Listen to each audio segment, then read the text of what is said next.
ایمان کی اس منزل پر کیسے پہنچے گا؟ یعنی اب اگر میں نشانیاں دیکھ دیکھ کے پہچاننا شروع کروں کہ سامنے والا مسلمان ہے یا مومن، تو مسلمان کی نشانی کیا ہے؟ جب تک کافر تھے نماز نہیں پڑھتے تھے، اب مسلمان ہو گئے ہو تو نشانی کیا ہے؟ حد فاصل ہے نماز۔ اگر نماز نہیں پڑھ رہے تو وہ تو کفر کی سرحدوں میں لے جاتی ہے۔ یعنی مسلمان ہونے کے لیے نماز کا پڑھنا ضروری ہے۔ اور کتنی رکعت پڑھنا ضروری ہے؟ کہا مسلمان کے لیے تو 17 رکعت پڑھنا ضروری ہے۔ یہ کیا ہے؟ واجب ہے۔ یعنی یہ نہ پڑھی تو پھر عذاب کے لیے تیار ہو جائیے۔ تو مسلمان کی نشانی کیا؟ جو کم از کم 17 رکعت نماز پڑھ رہا ہو، یہ مسلمان ہو گیا ہے۔ لیکن کیا مومن ہو گیا ہے؟ نہیں۔ امام سے پوچھا کہ اب ہم اگر مومن کو پہچاننا چاہیں اسی نماز سے تو کتنی رکعتوں سے پہچانیں؟ تو امام فرماتے ہیں علامات المؤمن خمسہ، مومن کی 5 علامتیں ہیں۔ میں اور آپ اپنی طرف سے مومن ہونے کی کوئی بھی نشانی بنا لیجئے، وہ میری اور آپ کی نشانیاں ہیں، لیکن امام جب دیکھ کر پہچانیں گے تو وہ اپنی نشانیوں سے پہچانیں گے۔ امام فرماتے ہیں علامات المومن خمسہ، مومن کی 5 علامات ہیں۔ صلاۃ احدی والخمسین، 51 رکعت یومیہ نماز، یہ مومن کی پہچان ہے۔ وہ 17 رکعت تو مسلمان تھا، لیکن جیسے جیسے دائرے میں اندر سفر کرتا گیا یہاں تک کہ قلب تک پہنچ گیا تو اب وہ 17 رکعت نہیں رہی، 51 رکعت ہو گئی ہے۔ صلاۃ احدی والخمسین، یہ پہلی نشانی بیان کی۔ دوسری نشانی بیان کی زیارت الاربعین، 40 کی زیارت۔ تیسری نشانی بیان کی، کہا تختم بالیمین، سیدھے ہاتھ میں انگوٹھی کا پہننا۔ چوتھی نشانی بتائی تعفیر الجبین، خاک پر سجدہ کرنا۔ 5ویں نشانی بتائی وبالجہر بسم اللہ الرحمن الرحیم، اور بلند آواز سے نماز میں بسم اللہ الرحمن الرحیم کا پڑھنا۔ یہ 5 نشانیاں امام علیہ السلام فرما رہے ہیں۔ میں جوانوں کو خاص یہ نصیحت کروں گا کہ اے جوانوں یاد رکھنا، مولا نے مومن کی 5 نشانیاں بتائیں۔ ان 5 میں سے پہلی نشانی صلاۃ احدی والخمسین، 51 رکعت نماز۔ تیسری نشانی اس انداز سے، چوتھی نشانی کہ یہاں تعفیر الجبین، یعنی خاک پر سجدہ کرنا۔ اور آخری نشانی جس کو کہا بالجہر بسم اللہ الرحمن الرحیم، کہ بالجہر بآواز بسم اللہ کا پڑھنا۔ ان 5 میں سے 3 نشانیاں وہ ہیں جن کا تعلق نماز سے ہے۔ اب مجھے بتائیں، مولا جب اپنے مومن کو دیکھنا چاہتے ہیں تو وہ نماز سے متعلق 3 نشانیاں بیان کر رہے ہیں، اور جو دیگر نشانیاں بھی بیان کی ان میں بھی اگر غور کریں تو یہاں تم نے زیارت الاربعین ابھی ختم کی، آؤ 2 رکعت نماز پڑھو، درود پڑھے محمد و آل محمد پر۔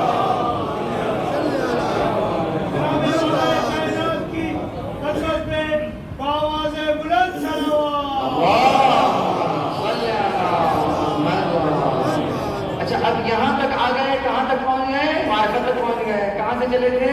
معلومات۔ پھر کہاں آئے؟ علم۔ اب کہاں آئے؟ معرفت۔ اب تو سمجھ رہے ہوں گے ماشاءاللہ بہت اوپر چلے گئے، سمجھ تو ایسے ہی آ رہا ہوگا۔ اللہ اکبر۔ میں آپ کو کوئی ڈس اپوائنٹ نہیں کر رہا ہوں، میں تو شوق دلا رہا ہوں کہ جس وادی میں آپ نے سفر کرنے کا ارادہ کیا ہے، یہ وادی وہ وادی ہے کہ جس کی کوئی حد نہیں ہے۔ اب جب وادی کی کوئی حد نہیں ہے تو اب اس سے کوئی فرق نہیں پڑتا کہ کوئی کہاں پہنچ گیا ہے. جہاں پر بھی پہنچ گیا ہے اس سے پوچھو کتنا سفر ہوا ہے. کہا سفر ابھی تو سفر شروع بھی نہیں ہوا ہے. تو چنانچہ میں آپ کو معرفت تک لے کر آ گیا ہوں. لیکن رکیے، ابھی کون سی معرفت ہے؟ ابھی تو ابتدائی معرفت ہے، اصلاً معرفت نہیں ہے. معرفت کے سینے پہ قدم رکھا ہے، ابھی قدم جمے نہیں ہیں. معرفت کیا ہے؟ کہا معرفت یہ ہے کہ کسی شے کو اس کی خاص خصوصیات اور صفات سے پہچان لینا. اس کی خصوصیات بھی سامنے آ جانا، اس کی صفات سامنے آ جانا معرفت ہے. ٹھیک ہو گیا. لیکن کون سی معرفت ہے؟ یہ ادنا درجے کی معرفت ہے، ابھی اعلیٰ درجے کی معرفت نہیں ہوئی ہے. اعلیٰ درجے کی معرفت کون سی ہے؟ کہاں دیکھو، دو باتیں یاد رکھنا. یہ جو جن خصوصیات اور صفات کو تم نے کسی شے کے لیے درک کر لیا ہے نا، یہ ایک ادنا درجہ تھا. اعلیٰ درجہ یہ ہے، بہت توجہ، اعلیٰ معرفت یہ ہے کہ کسی شے کو اس کے غیر سے جدا کر کے سمجھ جانا. یہ اعلیٰ معرفت ہے. آئیے ایک ایگزامپل اور ایک مثال دے کر سمجھا دیتا ہوں. مثلا یہاں پر اگر کوئی ڈاکٹر ہے کوئی ڈاکٹر یہاں پر ماشاءاللہ کوئی مثلا سلمان ہے جو کہ ڈاکٹر ہے، ڈاکٹر سلمان مثلا کیا کیا انہوں نے؟ علم طب حاصل کیا ہے، عالم ہیں. کس کے عالم ہیں؟ علم طب کے عالم ہیں. کتنے سال لگے علم حاصل کرنے میں؟ 6 سال لگے. مثلا 1 سال ہاؤس جاب بھی کیا تو 6 سال کے بعد ڈگری مل گئی ان کو MBBS کی. ٹھیک ہو گئی بات. ہم نے کہا یہ عالم ہو گئے ہیں. کس کے عالم ہوئے ہیں؟ طب کے عالم ہو گئے ہیں. تو گویا ان کی ایک صفت عالم ہونا قرار پائی یا نہیں قرار پائی؟ عالم ہونا سلمان کی صفت قرار پائی یا نہیں قرار پائی؟ قرار پائی. ٹھیک ہے. اچھا، اب آپ کے سامنے پروردگار کی صفات بیان ہو رہی ہیں اور کہا کہ اللہ کا وہ عالم ہے، سلمان بھی عالم ہے، اللہ بھی عالم ہے. اب آپ نے خصوصیات، معرفت یہی تھی نا کہ کسی کی خصوصیات سمجھنا. ٹھیک ہے، آپ نے سمجھ لی کہ بھائی یہ خصوصیت ایک صفت وہاں بھی ہے اور وہاں پہ کیا ہے کہ عالم ہے. یہ بھی عالم ہے، وہ بھی عالم ہے. فرق کیا ہے؟ تو اعلیٰ معرفت کیا تھی؟ کہ کسی شے کو اس کے غیر سے جدا کر کے سمجھنا. یہ ہے اعلیٰ معرفت. تو عالم یہ بھی ہے، عالم وہ بھی ہے. تو اس کے عالم ہونے میں فرق کیا ہے؟ آئیے فرق سمجھاتا ہوں. سلمان 6 سال میں عالم ہوئے طب کے. 6 سال پہلے سلمان علم طب کے عالم تھے یا نہیں تھے؟ 6 سال پہلے نہیں تھے. 6 سال کے بعد ہو گئے. اور آپ کو پتا ہے کیسے عالم ہو گئے؟ 6 سال کے بعد جو صفت ان میں آ گئی ہے نا یہ عالم ہونے کی، یہ ایسی راسخ ہو گئی ہے ان کے قلب میں کہ اگر میں سلمان سے کہوں نا کہ کل فرش پر آئیے گا تو یہ اپنا علم طب خود سے جدا کر کے آئیے گا. یہ خود سے جدا نہیں کر سکیں گے. اتنا قلب میں وارد ہو گیا ہے، اتنا جذب ہو گیا ہے، یہ خود سے جدا نہیں کر سکتے. اس کا مطلب سمجھ رہے ہیں بات؟ ایسے عالم ہیں، آسان نہیں ہے. لیکن اس کے باوجود فرق کیا ہے؟ فرق یہ ہے کہ 6 سال پہلے سلمان عالم نہیں تھے. ٹھیک ہے، لیکن عالم تو نہیں تھے، لیکن کیا علم طب بھی نہیں تھا؟ علم طب تو تھا، سلمان عالم نہیں تھے. تو علم طب تھا، سلمان عالم نہیں تھے. انہوں نے کیا کیا؟ سلمان نے اس علم کو کسب کیا اور اپنے قلب میں وارد کیا. علم اور تھا، سلمان اور تھے. انہوں نے علم کو کسب کیا اور قلب میں وارد کیا، نتیجے میں عالم کہلائے. گویا ان کے مقابلے پر علم تھا، علم کے مقابلے پر ان کی ذات تھی. اب آ جائیے اس عالم میں کہ جب آپ اس بارگاہ احدیت میں کہتے ہیں کہ وہ عالم ہے تو وہ کیسا عالم ہے؟ وہ ایسا عالم نہیں ہے کہ اس کی ذات الگ تھی، علم الگ تھا اور علم کو کسب کر کے جذب کر کے وہ عالم ہو گیا. جی نہیں، ایسا تصور کرنے میں خدا کی ذات کے مقابلے میں ایک شے تصور کرنا پڑے گی جو محال کہ اگرچہ وہ عالم ہے لیکن ایسا عالم نہیں ہے. سلمان جو عالم ہے وہ علم کے ساتھ عالم ہے اور خدا بذات عالم ہے. درود پر محمد و آل محمد پر.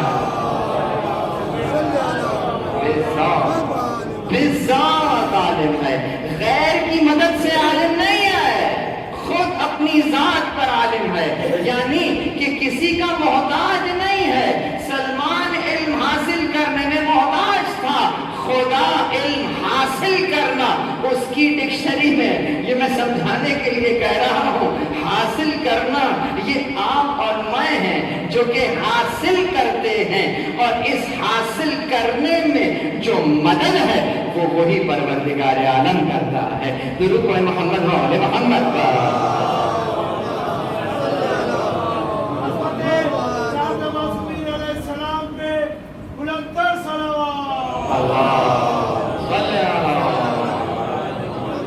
بس یہیں سے اپنی گفتگو کو میں کل سے جوڑ دوں. آ گئے نا یہاں پر. کل میں نے لطف کی ڈیفینیشن بیان کی تھی. کیا بیان کیا تھا؟ ہر کام جو پروردگار اپنے مکلفین کی طرف، یعنی مکلفین کی طرف نسبت دے کر جو انجام دے رہا ہے وہ لطف ہے، وہ پروردگار کا لطف ہے. انبیاء کا بھیجنا لطف ہے، ہدایت کا کرنا لطف ہے، آپ کو اور مجھے رزق مہیا کرنا لطف ہے. یعنی ہر وہ شے جو مجھے میرے کمال تک پہنچائے، اس تک پہنچانے کے لیے اگر پروردگار کوئی ایڈ دے رہا ہے، اس ایڈ کا ملنا لطف ہے.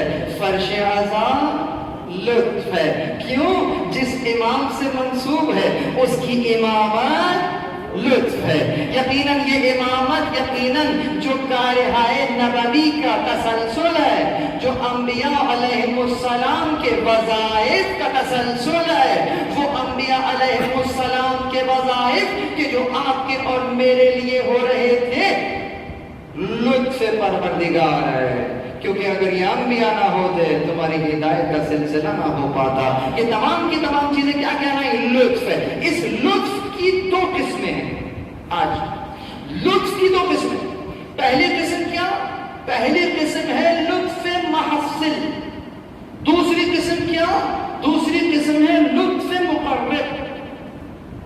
مشکل مسئلے فرش اعضا سے لانے میں کہاں سے لیں گے؟ لطف محصل، لطف مقرب. بہت توجہ، اگر یہ سمجھ میں آ گیا تو بہت کچھ سمجھ میں آئے گا. لطف کی دو شاخیں، دو قسمیں ہیں. محصل کا مطلب کیا ہے؟ لطف محصل کا مطلب یہ ہے کہ پروردگار عالم ان لوازمات کو، ان مقدمات کو بھی انجام دے جن کے سائے میں تکلیف کا ہدف ملنا ہے. یعنی پروردگار عالم نے آپ کو اور مجھے مکلف بنایا ہے. کیوں؟ تاکہ میں کمال تک پہنچوں. تو اس کمال تک پہنچنے کے لیے جو لوازمات ہیں یہ کون مہیا کرے گا؟ پروردگار. آسان زبان میں سمجھاؤں. آپ نے کہیں جاب اپلیکیشن دی، سی وی ڈال دیا، وہاں سے کال آ گئی، انٹرویو ہوا، سلیکٹ ہو گئے، جاب آفر لیٹر آپ کے ہاتھ میں ہے، آپ نے سائن کیا، جاب قبول کر لی. ایسا ہی ہوتا ہے. اس میں ڈسکرپشن لکھی ہوئی ہے کرنا کیا ہے. اب یہ جو جاب ڈسکرپشن ہے جو آپ نے کرنی ہے، آپ کون ہیں؟ امپلائی. اور وہ کون ہے؟ امپلائر. ٹھیک ہو گئی بات؟ کل سے آ جائیے گا کام پر. اب یہ بتائیے کل سے جو آپ کام پر جائیں گے تو وہ کام کرنے جائیں گے نا، اس کام کو کرنے میں جو لوازمات چاہیے کیا وہ بھی آپ اپنے گھر سے لے کر جائیں گے یا امپلائر آپ کو دے گا؟ بس سمجھ میں آ گیا. مثال دی ہے. یعنی امپلائر نے جس جاب کا تقاضا کیا ہے عقلاً واجب ہے کہ اس جگہ تک پہنچنے کے لیے یا اس کام کو کرنے کے لیے اگر کچھ مدد درکار ہے یا کچھ لوازمات درکار ہیں تو وہ امپلائر آپ کو دے گا، آپ سے نہیں مانگے گا. تمہاری تو سروس چاہیے، اکوپمنٹ تو میں دے رہا ہوں، تمہاری کوشش چاہیے، تمہاری سعی چاہیے. بالکل اسی طریقے سے آپ کو اور مجھے پروردگار نے جو جاب آفر لیٹر دی ہے، سمجھانے کے لیے کہہ رہا ہوں، یعنی جو دستور دیا ہے، اس دستور میں ایک نکاتی ایجنڈا ہے، اور وہ یہ ہے کہ اے وہ مخلوق جو اس وقت میں بھی وہی ہوں، آپ بھی وہی ہیں۔ پروردگار نے ہمیں اور آپ کو ایک خاص انداز سے خلق کیا کہ اور تمام مخلوقات ایک طرف، تو ایک طرف۔ کیوں؟ اس لیے کہ تو ان سب میں اشرف ہے یا ہو سکتا ہے؟ یہ بات اگر سمجھ میں آ جائے، اشرف ہے یا ہو سکتا ہے؟ اگر تو اشرف ہے، اور توجہ، اگر اشرف ہے تو پھر پروردگار نے کیوں کہا کہ وَنَفْسٍ وَمَا سَوَّاهَا فَأَلْهَمَهَا فُجُورَهَا وَتَقْوَاهَا قَدْ أَفْلَحَ مَنْ زَكَّاهَا وَقَدْ خَابَ مَنْ دَسَّاهَا، کہ پروردگار عالم وہ ہے کہ جس نے کیا کیا؟ نفس وما سب، کتنا ٹھیک ٹھیک بنایا ہے نفس کو، اس نے بنایا ہے، میں نے اور آپ نے نہیں بنایا، اس نے بنا کیسا، اور کہہ بھی رہا ہے سواہا، سنوارا ہے، میں نے سنوارا، میں نے ٹھیک ٹھیک بنایا۔ اور آپ اور کیا کریں؟ فَأَلْهَمَهَا فُجُورَهَا وَتَقْوَاهَا، فجورها، اس کے لیے جو فجور ہے، یعنی جو اس کے لیے برائی ہے، وہ اس کے اوپر فَأَلْهَمَهَا کر دی ہے، الہام کر دی ہے۔ قد اف، اور پھر اس کے بعد کیا کہا؟ وَتَقْوَاهَا، کہ ہم نے اس کے اوپر الہام کیا ہے جو اس کی برائی ہے وہ بھی، اور وَتَقْوَاهَا، اس سے بچنا کیسے ہے اس کا الہام بھی کر دیا ہے۔ جوانوں کو سمجھاؤ ان کی زبان میں، کمپیوٹر لیا، اس کے اندر وائرس ڈیفینیشن اپڈیٹ ہو گئی، یہ فَأَلْهَمَهَا فُجُورَهَا ہے، وَتَقْوَاهَا اینٹی وائرس بھی انسٹال کر دیا۔ اب تو تمہارا کمپیوٹر یہ بھی جانتا ہے کہ کون سی ایسی فائلیں ہیں جن سے میں کرپٹ ہو جاؤں گا، اور اب ان سے بچنا کیسے ہے وہ سافٹ ویئر بھی آپ کے اندر موجود ہے۔ پروردگار نے فطرت کے اندر یہ شے بدیت کی ہے، انسان اندر سے جانتا ہے کیا برا ہے کیا اچھا ہے، لیکن اس کے باوجود پروردگار نے نہیں کہا کہ تم کامیاب ہو گئے ہو۔ اب تو کامیاب ہو جانا چاہیے نا، الہام ہو گیا ہے، الہام کے بعد بھی کامیاب نہیں ہوئے، کہتے ہیں کیا اس کے بعد کہ قد افلح من زکاہا، وہ کامیاب ہوا جس نے اسے سنوارا، وہ کامیاب ہوا جس نے اسے سنوارا، وہ ناکامیاب ہوا جس نے اسے برائی کے گڑھوں میں دھکیل دیا۔ دساہا، زکاہا، دساہا، زکاہا بلندی کو کہتے ہیں، زکاہا بڑھنے کو کہتے ہیں۔ وہ جسے آپ زکات کہتے ہیں، اس زکات میں چھپا ہوا کیا ہے؟ زکات، زکا ہی تو چھپا ہوا ہے۔ زکا بلند ہونے کو کہتے ہیں، بڑھنے کو کہتے ہیں، یعنی اگر مال میں سے زکات نکال دو تو مال بڑھ جاتا ہے۔ میں سمجھ رہا تھا کہ کم ہو جاتا ہے، آج پتہ چلا مال میں سے زکات نکالو تو مال کم نہیں ہوتا، بڑھ جاتا ہے۔ آئے میں دکھاؤں کیسے بڑھ جاتا ہے۔ بڑھ جانا دو انداز کا ہوتا ہے، ایک پودا ہوتا ہے جو بڑھ کر درخت بن جاتا ہے، ایک بڑھنا یہ ہے، اور ایک بڑھنا وہ ہے، بہت توجہ رہے، اگر میرے ہاتھ میں دو مال ہوں، ایک مال وہ ہو کہ جس میں اوروں کے حقوق بھی ملے ہوئے ہوں، ادا نہ کیے ہوں، اور دوسرا مال وہ ہو جس میں سے حقوق ادا کر دیے ہوں۔ اب مجھے بتاؤ ان دونوں مالوں میں سے پروردگار کی نگاہ میں بڑھا ہوا مال کون سا ہے؟ یقیناً وہی بڑھا ہوا ہے کہ جس میں سے حقوق ادا ہو گئے ہوں، یعنی یہ پاک مال ہے، یہ نجس مال ہے۔ کیوں؟ اس لیے کہ اس میں سے کچھ الگ کرنا تھا، وہ الگ نہیں ہوا ہے، اور نہ الگ کرنے کی نجاست اس میں موجود ہے۔ تم اس کو الگ کر کے اپنے مال کو پاک کر لو۔ یہ جو مال کو پاک کرنا تھا، اس نے فقط مال میں سے 20% رکھا، کہ پورا مال نہیں، اس میں سے 20 نکال دو، 80 خود رکھو۔ اب پتہ چلا کہ پروردگار کو مال نہیں چاہیے تھا، اسے تو تمہارا وہ 80% پاک کرنا تھا، تاکہ اس کو تم اپنی زندگی میں استعمال کرو اور کمال کی طرف پہنچ جاؤ۔ درود پڑھیں محمد و آل محمد پر۔ تو یہ زکا ہے، اور واپس آئیے تو اب پروردگار عالم کیا کرے گا کہ وہ لطف محصل کیا ہوگا، یعنی کہ ان مقدمات کو بھی انجام دے جس کے سائے میں تکلیف کا ہدف ہے، یعنی کمال تک پہنچنا ہے، پورا ہو. اور دوسرا لطف کون سا تھا؟ لطف مقرب. یہاں سے مجھے آگے چلے جانا ہوگا. لطف مقرب کون سا لطف ہے؟ لطف مقرب یہ ہے کہ پروردگار عالم، بہت توجہ، یعنی پروردگار عالم کسی کام کے کرنے یا کسی کام سے رکنے، دونوں انداز سے، ان امور کو انجام دینے یا امور کو انجام نہ دینے کی تشویق دلوائے، یعنی جس کو آپ کہیں گے قرب کروائے، قریب کروائے. یہ ہاتھ پکڑ کے نہیں کرے گا، یہ آپ کو بتا کے کرے گا. کیا؟ یہ کام کرو اتنا اجر دوں گا، یہ کام کرو اتنا اجر ملے گا، اور وہ نہ کرنا عذاب ہوگا. تو یہ اجر کو سامنے رکھا، یہ عذاب کو سامنے رکھا. تو یقیناً اگر یہ اجر کو سامنے نہ رکھا جاتا تو اکثر لوگ اچھے کاموں کو انجام نہیں نہ دیتے کہ اس میں کوئی ثواب تو ہے نہیں.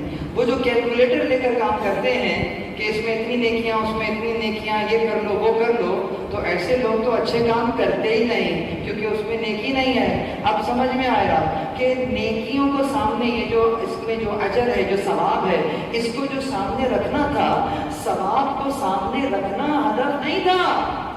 کسی کام کے کرنے میں ثواب ہدف نہیں تھا، بلکہ اس ثواب کے پیچھے کچھ ہے جو ہدف ہے. بالکل اسی طریقے سے کہ اگر بچہ دودھ نہ پی رہا ہو، ماں اس کو چاکلیٹ دکھاتی ہے کہ دودھ پی لو، بچہ چاکلیٹ دیکھتا رہتا ہے، دودھ پی لیتا ہے. تو بچے سے پوچھو دودھ کیوں پیا، کیا کہتا ہے؟ چاکلیٹ کے لیے. لیکن اگر ماں سے پوچھو کہ تم نے دودھ کیوں پلایا، تو کیا ماں کا جواب بھی یہی ہوگا کہ چاکلیٹ کے لیے؟ سوال سمجھ میں آ رہا ہے؟ اگر یہ ہمیں یہاں سمجھ میں آ رہا ہے تو اس بارگاہ میں کیوں نہیں سمجھ میں آتا؟ اب اگر ماں سے پوچھو کہ کیوں پلایا، تو وہ کیا کہے گی؟ چاکلیٹ کے لیے. جی نہیں. ماں کا جواب کیا ہوگا؟ ماں کا جواب ہوگا بچہ ہے، اس کو پتہ ہی نہیں ہے کہ اس میں کتنا فائدہ ہے اس کے لیے، تو ہم نے سامنے رکھا ہے چاکلیٹ کو. بچہ ہونے کے لیے چھوٹا ہونا ضروری تھوڑی ہے. کبھی کبھی داڑھی مونچھ آنے کے بعد بھی انسان بچہ ہی ہوتا ہے، تو اس کو بھی سامنے چاکلیٹ دکھانی پڑتی ہے کہ دیکھو یہ کام کرو اتنے حج کا ثواب دے دوں گا. تو اتنے حج کے ثواب کے لیے ہی وہ کام کر لیتا ہے. اگرچہ وہ حج کا ثواب دینا مقصد نہیں تھا، مقصد تو پیچھے چھپا ہوا تھا.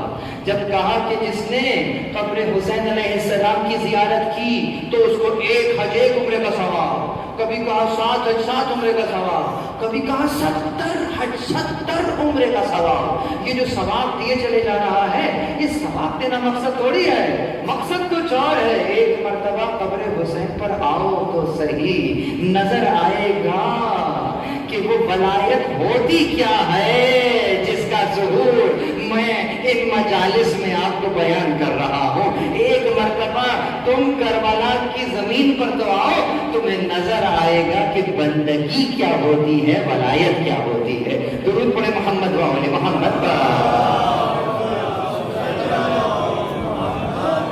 بس عزیزوں، کی عظمت میں آواز بلند سلام.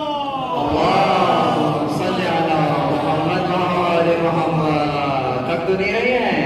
آئیے، اگر تھک نہیں رہے ہیں تو آپ کو ایک روایت نہیں، آیت ہدیہ کروں کہ کیا شے ہے جس کی طرف پروردگار بلا رہا ہے.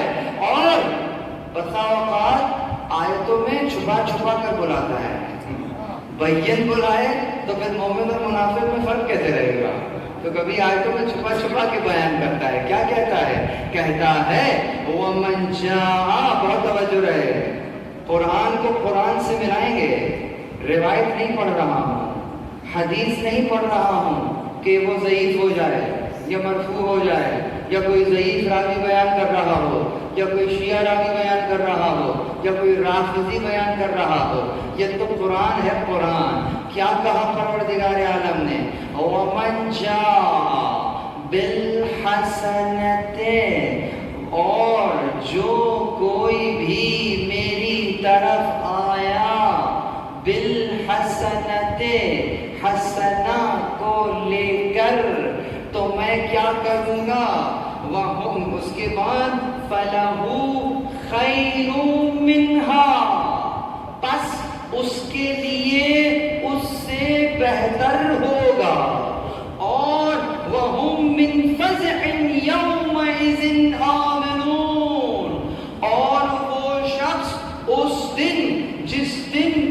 مصیبت کا دن ہوگا یہ شخص اس مصیبت کے دن سے بچا رہے گا. سورہ مبارکہ نمل کی آیت نشان 89 کیا کہا؟ وَمَنْ جَاءَ بِالْحَسَنَةِ لَهُ فَ کا مطلب سمجھتے ہیں نا؟ without any gap. آپ حسنہ لائے without any gap. فَلَهُ خَيْرٌ مِّنْهَا میرے پاس اس سے بھی بہتر تمہارے لیے ہے اور یہ دے دیا. اور فقط یہ دے نہ دیا، وہ جو مصیبت کا دن آنے والا ہے نا اس دن سے امان بھی تمہیں دے دی ہے. 2 اجر مل گئے یہاں پر. اس کے بعد اگلی ہی آیت کے اندر اس کا موضوع تو ہے ہی ہے ایک طرف، ٹون دیکھیے آیت کی، اسلوب دیکھیے. وَمَنْ جَاءَ بِالسَّيِّئَةِ اور جو آیا سیئت برائی کو لے کر تو کیا ہوگا؟ فَكُبَّتْ وَجُوهَهُمْ فِي النَّارِ. یہاں پر بھی فا ہے بلا فصل.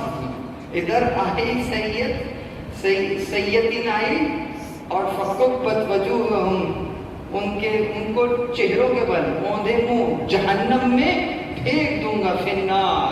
تو آپ کیا لے کر گئے تھے پروردگار کے پاس؟ حسنہ. اچھا حسنہ لے کر گئے تھے، حسنات لے کر گئے تھے. میرے دامن میں حسنہ ہے کہ حسنات ہے؟ ذہن میں کیا ہے؟ حسنات کسے کہتے ہیں؟ اچھائیاں. اور سیئات کسے کہتے ہیں؟ برائیاں. تو ہم جیسوں کے دامن میں تو حسنات بھی ہیں سیئات بھی ہیں. آپ حسنات لے کر گئے، نماز لے کر گئے، روزہ لے کر گئے، حج لے کر گئے، امر بالمعروف ونہی عن المنکر لے کر گئے، زکات لے کر گئے، خمس لے کر گئے، تبرع لے کر گئے، تبرع لے کر گئے.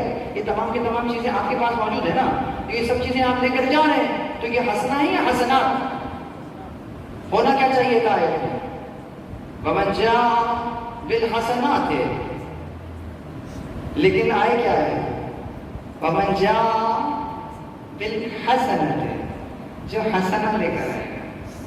تو بس اب کوئی پوچھنے کی بات نہیں ہے. فَلَهُ خَيْرٌ مِّنْهَا اس کے میرے لیے، میرے پاس اس کے لیے خیر ہے. اور وہ جو لے کر آئے گا بِالسَّيِّئَةِ جو سیئت لے کر آئے گا، جو برائی لے کر آئے گا، اس کے لیے کیا ہے؟ اوندھے منہ جہنم. پرابلم ہو گئی. میرے نامہ اعمال میں برائی بھی ہے، میرے نامہ اعمال میں اچھائی بھی ہے. اس مجلس میں کوئی ایسا ہے جو یہ دعویٰ کرے کہ اس کے نامہ اعمال میں سوائے نیکیوں کے اور کچھ نہیں ہے؟ معصوم یہ دعویٰ کر سکتے ہیں، معصومین یہ دعویٰ کر سکتے ہیں کہ ان کے پاس کوئی گناہ نہیں ہے، کوئی لغزش نہیں ہے، کچھ نہیں ہے. آپ اور میں یہ دعویٰ نہیں کر سکتے. تو پروردگار عالم کو کہنا چاہیے تھا نا حسنات لے کر آؤ. وہ کہہ رہے حسنہ لے کر، حسنہ لے کر آؤ. اگر حسنہ لائے وہ ٹھیک ہے، وہ ساری باتیں اپنی جگہ موجود ہیں، لیکن کوئی حسنہ ایسی ہے کہ پروردگار کہہ رہا ہے کہ اگر یہ حسنہ ہے تو فَلَهُ خَيْرٌ مِّنْهَا تمہارے لیے اس سے بہتر موجود ہے اور تمہارے لیے اس دن میں امان ہے. کوئی پریشانی نہیں ہوگی، تمہیں سیدھے جنت میں ہوگی. لیکن اگر تم کوئی برائیاں نہیں برائی لے کر آئے تو وہ برائی ایسی برائی ہوگی کہ جب وہ برائی سامنے آئے گی نہ کچھ پوچھنے کی ضرورت ہے، نہ تمہیں کچھ بتانے کی ضرورت ہے. فَكُبَّتْ وَجُوهُهُمْ فِي النَّارِ اوندھے کو جہنم میں ڈال دیے جائیں گے. پروردگار وہ حسنہ کون سی ہے؟ وہ حسنہ کون سی ہے جو لے کر آنی ہے؟ آئیے قرآن میں آئیے. جس طرح حدیث آدھی پڑھی تھی نا، اسی طرح آیتیں بھی اکثر آدھی پڑھتے ہیں، اسی لیے یہ مسئلہ ہے. آئیے آج پوری آیت پڑھتے ہیں. کون سی آیت؟ 36 بار سنی ہوئی ہے آیت، لیکن آدھی سنی ہے.